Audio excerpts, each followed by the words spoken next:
한 노모가 은행 앞에서 쓰러졌습니다. 1,000만 원을 찾으러 왔다가 굳게 닫힌 셔터문 앞에서였죠. 같은 날 중국 전역에서 1만 개 은행 지점의 문이 일제히 닫혔습니다. 하루 만에 증발한 돈은 100조 원이 넘었습니다. 멀쩡해 보이던 대형 국영은행들이 동시에 무너진 겁니다. 그런데 이 금융 쓰나미의 진원지는 은행 금고가 아니었습니다. 바로 수천 킬로미터 떨어진 중동의 밤하늘, 폭격기가 날아든 그곳이었습니다. 사막의 폭탄이 어떻게 대륙의 은행을 박살냈을까요? 나비 효과의 충격적인 연결고리, 함께 파헤쳐 보도록 하겠습니다. 2026년 1월, 이란 남부 부쉐르 항구 상공에 폭격기가 나타났습니다. 미국과 이스라엘 연합군이었죠. 목표물은 핵 농축시설만이 아니었습니다. 항만 크레인이 늘어선 부두, 내륙으로 뻗은 철도 화물역, 송유관이 지나는 정유단지까지 정밀 타격이 쏟아졌습니다. CNN은 실시간 중계했고 알자지라는 불타는 인프라 현장을 화면에 담았습니다. 그런데 이상한 점이 있었습니다. 폭격당한 시설 대부분이 이란 단독 소유가 아니었다는 겁니다. 부쉐르 항만의 컨테이너 터미널 절반, 테헤란까지 이어지는 전철 노선, 호르무즈 해협 인근 물류 창고 단지. 이 모든 인프라에는 한 나라의 자본이 깊숙이 박혀 있었습니다. 바로 중국이었죠. 2013년부터 시진핑 주석이 야심차게 밀어붙인 1대1로 중국은 이 프로젝트로 이란 전역에 도로를 깔고 항구를 지었습니다. 자금 출처는 중국 국영은행들이었습니다. 공상은행, 농업은행, 건설은행이 정부 지시로 쏟아부은 돈은 무려 200조 원이 넘었습니다. 서울시 1년 예산을 10번 합친 규모였죠. 담보는 애매했고 회수 계획은 느슨했습니다. 어차피 국가가 보증하는 프로젝트였으니까요. 은행 장부에는 이렇게 기록됐습니다. 부쉐르 항만 확장 사업 대출 15조 원, 트리플 A 등급, 테헤란 이스파한 고속철 건설 대출 30조 원, 정부 보증. 숫자는 화려했지만 실상은 달랐습니다. 대출금 상환은 항만 사용료와 철도 운임에서 나올 예정이었는데 이란 경제가 불안하면서 수익은 예상의 절반도 못 미쳤습니다. 그래도 은행들은 크게 신경 쓰지 않았죠. 최악의 경우 중국 정부가 떠안을 거라 믿었으니까요. 문제는 그 인프라가 지금 잿더미가 되고 있다는 겁니다. 폭격이 시작된 지 72시간 만에 중국이 지은 시설 30곳 이상이 파괴됐습니다. 국영은행 장부에 우량 해외 투자로 기록된 자산들이 한순간에 휴지 조각이 된 겁니다. 은행 리스크 관리팀은 긴급 회의를 소집했지만 답은 없었습니다. 전쟁터에서 어떻게 채권을 회수합니까? 베이징 금융가는 술렁이기 시작했습니다. 그리고 그 파문은 곧 중국 전역의 은행 창구로 번져나갔습니다. 예금주들이 돈을 찾기 시작한 겁니다. 가장 먼저 흔들린 곳은 시골의 작은 은행들이었죠. 하지만 진짜 위험은 따로 있었습니다. 폭탄을 맞은 건 중동 사막이었지만 그 충격파가 향하는 곳은 중국 금융 시스템의 심장부였으니까요. 중동 폭격 뉴스가 CCTV 화면을 채우던 바로 그날 오후, 중국 허난성의 작은 도시 료량에서는 다른 장면이 펼쳐지고 있었습니다. 지역 농촌 상업은행 앞에 사람들이 몰려들기 시작했죠. 평소엔 한산하던 창구에 100여 명이 넘는 줄이 생겼습니다. 70대 노인 왕 씨는 그날 아침 일찍 은행에 도착했습니다. 평생 모은 돈 1,000만 원을 찾으러 온 겁니다. 하지만 창구 직원은 고개를 저었습니다. 시스템 점검 중입니다. 오후가 되자 은행 정문에 공지문이 붙었습니다. 일시적 업무 중단. 왕 씨는 그 자리에서 주저앉았습니다. 상황은 급격히 악화됐습니다. 다음날 아침, 은행 셔터문은 아예 내려가 있었습니다. 모바일 뱅킹 앱에 접속하려던 예금주들은 빨간색 팝업창을 마주했죠. 계좌 이체 일시 제한, 전화는 먹통이었고 고객센터는 응답이 없었습니다. SNS에는 항의 글이 쏟아졌습니다. 내 돈인데 왜 못 찾게 합니까? 러양만의 일이 아니었습니다. 허난성 전역의 농촌은행 38곳이 같은 날 문을 닫았습니다. 라오닝성에서는 50곳, 허베이성에서는 67곳이었죠. 중국 중서부 지역 전체로 범위를 넓히면 숫자는 수백 개로 뛰었습니다. 예금 규모만 100조 원이 넘었습니다. 경부선을 따라 늘어선 중소도시 전체의 1년 예금액을 합친 정도였습니다. 사람들은 이유를 몰랐습니다. 뉴스는 중동 전쟁만 다뤘고 은행 폐쇄는 지역 뉴스 말미에 짧게 언급될 뿐이었습니다. 경영 정상화를 위한 구조조정이라는 애매한 설명만 반복됐죠. 예금주들은 분노했습니다. 며칠 뒤 허난성 정부청사 앞에서 시위가 벌어졌습니다. 내 돈 돌려달라는 현수막을 든 노인들을 공안이 끌어냈습니다. 공포는 빠르게 번졌습니다. 작은 은행이 위험하다는 소문이 돌자 예금주들은 서둘러 움직였습니다. 목표는 대형 국영은행이었습니다. 공상은행, 농업은행, 건설은행, 이름만 들어도 든든해 보이는 거대 은행들이었죠. 큰 은행은 절대 안 망한다는 믿음이 있었습니다. 실제로 정부가 뒤에 있으니 안전할 거라 생각했습니다. 하지만 그들은 몰랐습니다. 바로 그 대형 국영은행들이 중동 사막에 수백조 원을 묻어버렸다는 사실을 말이죠. 폭격으로 날아간 돈의 주인은 시골 은행이 아니라 바로 이 거대 은행들이었습니다. 사람들이 안전하다고 믿으며 돈을 옮기는 그곳이 사실은 가장 큰 폭탄을 안고 있었습니다. 2013년 가을, 시진핑 주석은 카자흐스탄 수도 아스타나에서 연설했습니다. 실크로드 경제벨트를 만들겠다는 선언이었죠. 그해 말에는 인도네시아에서 해상 실크로드를 추가했습니다. 두 개념을 합친 이름이 1대1로였습니다. 목표는 명확했습니다. 중국 자본으로 아시아와 중동, 유럽을 잇는 거대한 인프라 네트워크를 구축하겠다는 겁니다. 문제는 자금 조달 방식이었습니다. 정부 예산만으로는 부족했죠. 시진핑의 선택은 간단했습니다. 국영은행들에게 지시했습니다. 해외 인프라 프로젝트에 적극 투자하라 명령이었습니다. 은행들은 거부할 수 없었습니다. 중국에서 국영은행은 독립적인 금융기관이 아니었습니다. 당 중앙의 정책 집행 도구였으니까요. 공상은행 이사회는 2014년 봄 긴급회의를 열었습니다. 안건은 이란 부쉐르 항만 확장 사업 대출 승인이었습니다. 담당 임원이 보고했죠. 회수 가능성이 불투명합니다. 이란 경제는 제재로 휘청이고 있고 항만 수익 예측치도 과도하게 낙관적입니다. 하지만 결론은 정해져 있었습니다. 국가발전개혁위원회에서 이미 승인 지시가 내려왔으니까요. 15조 원 대출이 결정됐습니다. 농업은행도 마찬가지였습니다. 테헤란, 이스파한 고속철 건설에 30조 원을 쏟아부었습니다. 건설은행은 호르무즈 해협 인근 물류단지에 20조 원을 투입했죠. 중국 수출입은행까지 합치면 이란에 흘러간 돈은 200조 원이 넘었습니다. 인천공항을 4개 지을 수 있는 규모였습니다. 은행 내부에서는 우려가 컸습니다. 한 중견 간부가 익명으로 증언했습니다. 우리는 은행이 아니라 정부 금고였습니다. 리스크 관리팀이 경고해도 소용없었죠. 당에서 지시하면 실행할 뿐이었습니다. 실제로 대출 심사 기준은 형식에 불과했습니다. 담보가치 평가는 부풀려졌고 상환 계획은 장밋빛 가정으로 채워졌습니다. 이란 현장도 문제였습니다. 부쉐르 항만은 2018년 완공됐지만 컨테이너 물동량은 예상의 40%에 그쳤습니다. 고속철은 2020년 개통했으나 승객은 절반도 채우지 못했죠. 수익이 나지 않으니 대출 상환은 계속 미뤄졌습니다. 은행들은 장부상으로만 자산을 유지했습니다. 언젠가 회수될 것이라는 희망 섞인 기록이었죠. 그리고 2026년 1월 폭격이 시작됐습니다. 부쉐르 항만의 크레인이 무너졌고 철도 교량이 끊겼습니다. 물류단지는 화염에 휩싸였죠. 200조 원짜리 자산이 72시간 만에 잔해로 변했습니다. 회수는 불가능해졌습니다. 은행 장부에 기록된 숫자들은 이제 허공에 떠있는 유령이 됐습니다. 사막에 지은 모래성은 이렇게 무너졌습니다. 2026년 1월 말 상하이 푸둥 금융가의 공상은행 본점 앞에는 평소와 다른 풍경이 펼쳐졌습니다. 긴 줄이 생긴 겁니다. 대부분 중년 이상이었죠. 손에는 다른 은행의 통장을 들고 있었습니다. 허난성, 랴오닝성, 허베이성의 농촌은행 통장들이었습니다.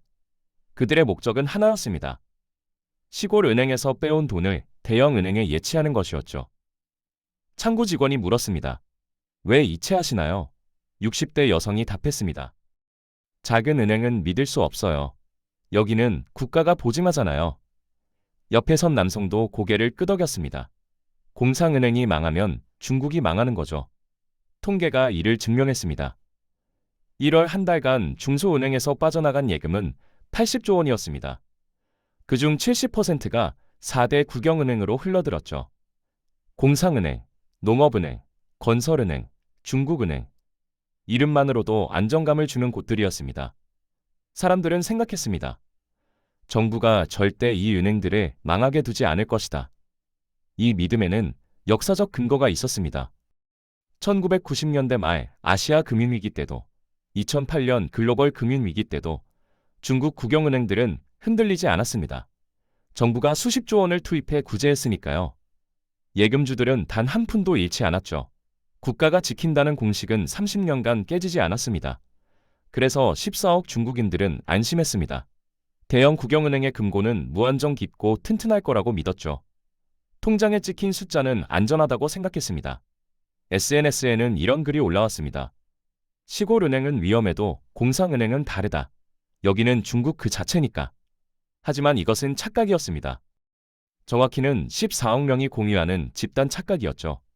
사람들이 안전하다고 믿으며 돈을 옮기는 바로 그 순간, 대형 국영은행의 금고벽은 안팎에서 동시에 무너지고 있었습니다.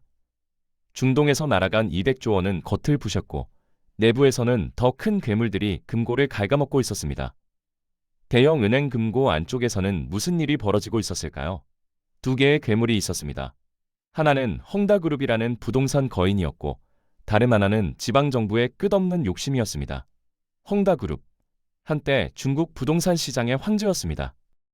2020년까지만 해도 전국 280개 도시에 프로젝트를 진행했죠. 아파트 분양 광고는 CCTV 황금 시간대를 장식했습니다.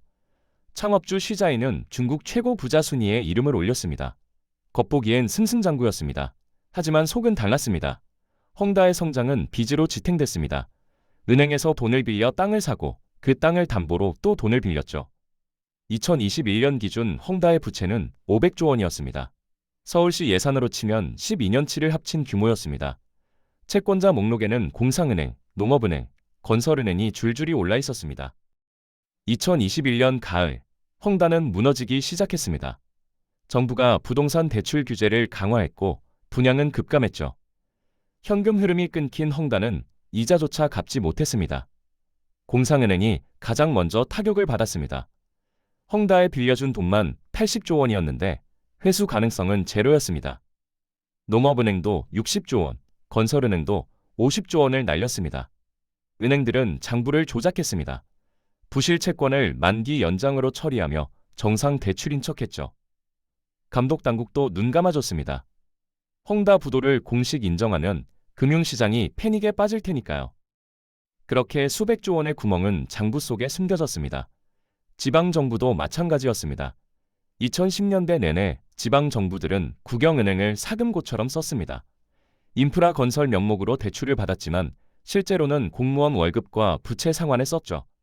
랴오닝성 정부는 2015년부터 5년간 농업은행에서 30조 원을 빌렸습니다. 명목은 도로 건설이었지만 도로는 절반도 완공되지 않았습니다.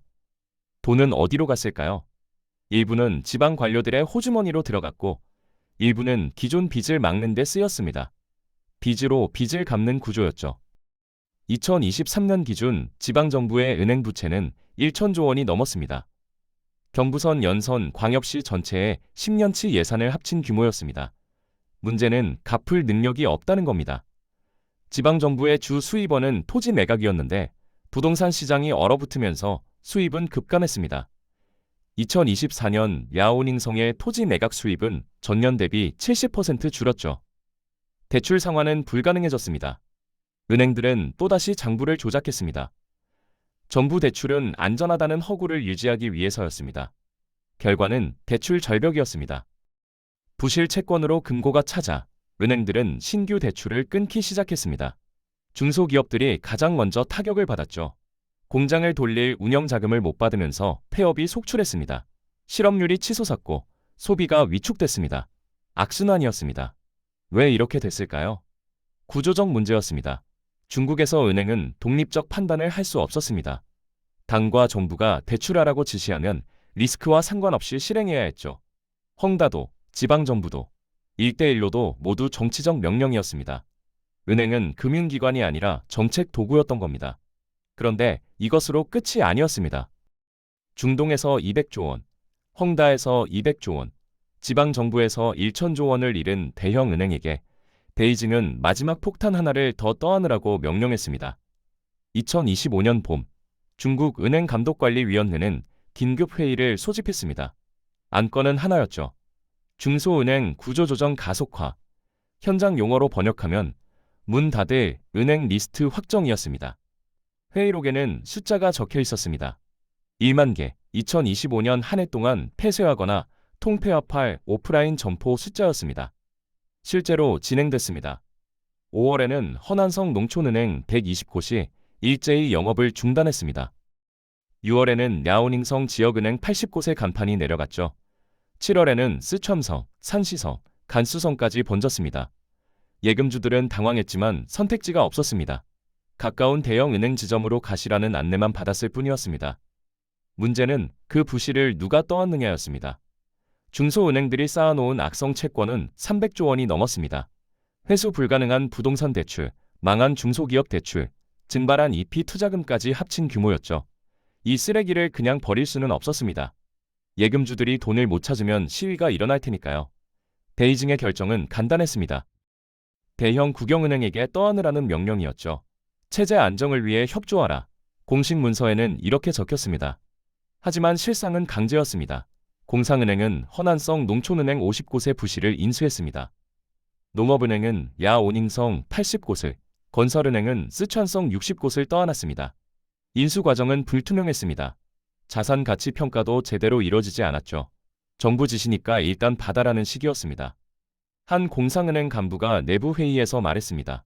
우리 은행도 이미 부실투성인데 남의 쓰레기까지 떠안으면 어떻게 버팁니까? 답은 없었습니다. 명령은 거부할 수 없었으니까요. 결과는 명확했습니다. 대형 국영은행은 중국 금융시스템 전체의 부실 쓰레기통이 됐습니다. 중동에서 날린 돈, 헝다에서 손실본 돈, 지방정부 부실, 그리고 이제 중소은행 악성 채권까지. 한국 1년 국가 예산의 3배가 넘는 부실이 한 곳으로 집중됐습니다. 은행 내부는 패닉 상태였습니다. 한 농업은행 지점장이 증언했습니다.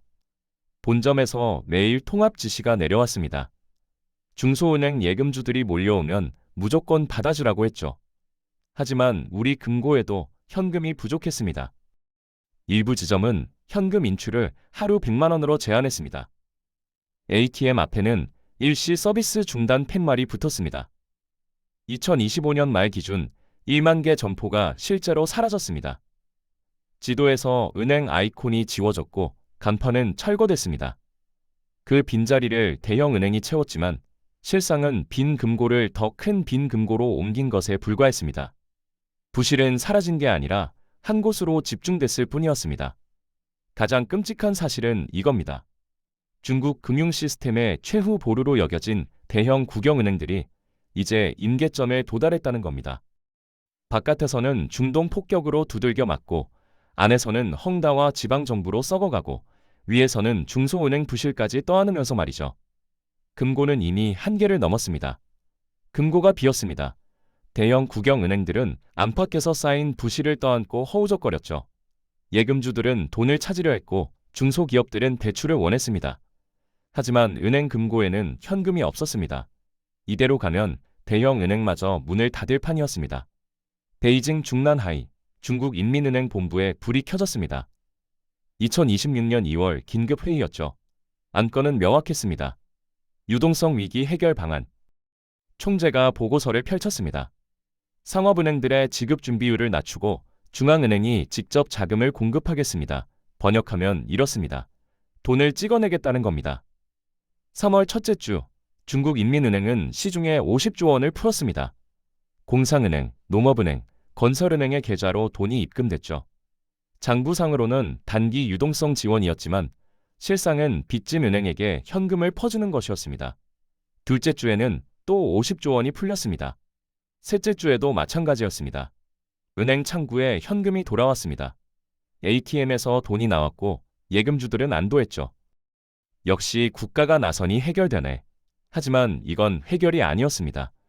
구멍난 금고에 새 돈을 부어넣은 것뿐이었습니다. 근본적인 부실은 그대로였습니다. 문제는 그 돈이 어디서 왔느냐입니다. 하늘에서 떨어진 게 아니었죠. 중앙은행이 윤전기를 돌려 만든 겁니다. 아무 담보도 없이, 아무 생산도 없이 그냥 숫자를 찍어낸 돈이었습니다. 경제학 교과서에는 이렇게 적혀 있습니다. 통화량이 늘면 화폐 가치가 떨어진다. 실제로 일어났습니다. 2026년 3월 말 위안화 환율이 흔들리기 시작했습니다. 달러 대비 위안화 가치가 5% 하락했죠. 4월에는 7%가 더 떨어졌습니다. 외환시장 트레이더들은 눈치챘습니다. 중국이 돈을 무한정 찍어내고 있다. 자본이 빠져나가기 시작했습니다. 상하이 증권거래소에서는 외국인 투자자들이 주식을 팔아치웠습니다. 베이징 부동산 시장에서는 달러를 보유한 부자들이 자산을 해외로 빼돌렸죠. 홍콩 은행에는 위안화를 달러로 바꾸려는 사람들이 몰렸습니다. 한 달 만에 300억 달러가 중국을 떠났습니다. 서울 강남의 아파트 시세를 전부 합친 규모였습니다. 중국인민은행은 딜레마에 빠졌습니다. 돈을 계속 찍으면 위안화는 더 떨어집니다. 하지만 멈추면 은행들이 다시 현금 부족에 시달립니다. 어느 쪽을 선택해도 파국이었죠. 결국 선택은 정해져 있었습니다. 체제 붕괴를 막는 게 우선이었으니까요. 인전기는 계속 돌아갔습니다. 5월이 되자 물가가 움직였습니다. 베이징 시장에서 돼지고기 가격이 20% 올랐습니다. 상하이 주유소에서 휘발유 값이 15% 뛰었죠. 서민들이 가장 먼저 느꼈습니다. 월급은 그대로인데 물건값만 오른다. 인플레이션의 조짐이었습니다. 경제학자들은 경고했습니다. 통화 팽창을 멈추지 않으면 1990년대 러시아나 2000년대 짐바브웨처럼 됩니다. 하지만 중국 정부는 선택지가 없었습니다. 멈추는 순간 은행이 무너지고 예금주들이 거리로 나오고 체제가 흔들립니다. 그래서 인전기는 멈출 수 없었습니다. 함정이었습니다. 한번 시작한 돈 찍기는 멈출 수 없는 늪이었죠. 찍으면 화폐 가치가 떨어지고 멈추면 시스템이 무너집니다. 출구는 없었습니다. 중국은 스스로 만든 늪에 빠져들고 있었습니다. 중동의 폭격기가 이란 상공을 날던 그 순간 아무도 몰랐습니다. 그 폭탄이 수천 킬로미터 떨어진 중국 은행의 금고를 박살낼 줄은 말이죠. 1대1로 묶인 자본이 증발했고 그 충격은 헝다의 부실, 지방정부의 빚, 중소은행의 악성 채권과 합쳐졌습니다. 거대한 구멍이었습니다. 중국 정부는 최후의 카드를 꺼냈습니다. 중앙은행 윤전기를 돌려 돈을 찍어냈죠. 하지만 이건 해결책이 아니라 자폭 버튼이었습니다. 위안화 가치는 떨어지고 자본은 빠져나가고 물가는 치솟기 시작했습니다. 출구 없는 늪이었습니다. 이제 그 모래폭풍이 한국을 향하고 있습니다. 연쇄 반응은 이렇게 시작됩니다. 중국은 한국 수출의 25%를 차지하는 최대 교역국입니다. 중국 경제가 무너지면 삼성전자의 반도체 주문이 끊깁니다. 평택 공장 가동률이 떨어지고 협력사들의 부품 발주가 중단되죠. 경기 안산과 시흥의 중소부품업체들이 가장 먼저 흔들립니다. 이 회사들은 은행 대출로 운영 자금을 유지합니다. 매출이 급감하면 대출 상환이 막힙니다. 은행들은 신용 등급을 낮추고 신규 대출을 거부하기 시작하죠. 자금난에 빠진 중소기업들이 속출합니다. 직원 월급을 못 주는 곳이 늘어나고 공장 문을 닫는 곳이 생깁니다. 실업자가 거리로 쏟아집니다. 실업률이 치솟으면 소비가 위축됩니다. 명동 상권에서 손님이 줄고 강남 백화점 매출이 떨어집니다. 자영업자들도 타격을 받죠. 프랜차이즈 가맹점들이 폐업하고 상가 공실률이 올라갑니다.